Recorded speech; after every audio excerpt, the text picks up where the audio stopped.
Hello and welcome back to another Paint.net tutorial. In this tutorial, I'll be teaching you how to make realistic rain on an already developed photo. This is going to be a shortened version of the tutorial. If you want the full version, head on over to my Patreon at patreon.com/crowboylive. There you can get advanced tips and tricks on many of the things that aren't revealed here today. First, you're going to want to start a new layer. Paint bucket. Apply a dark color. Effects. Add noise.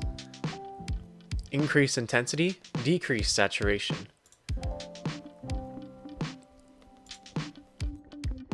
Back to effects.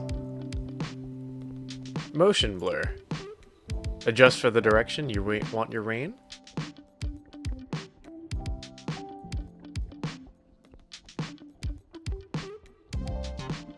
Adjustments.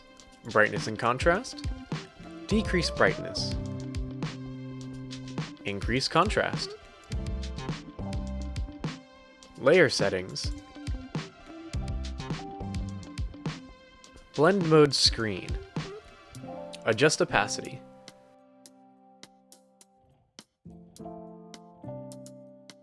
And there we have it. Realistic rain, artificially applied by Paint.net. Thank you so much for watching this tutorial. Please leave a comment if you have other methods of doing this, or would you like to see a different tutorial, or if you just like the tutorial in general.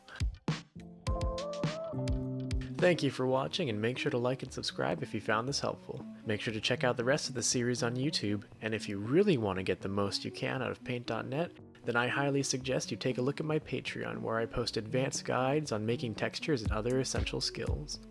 You'll also be supporting me to help me make more of this kind of content for you to enjoy.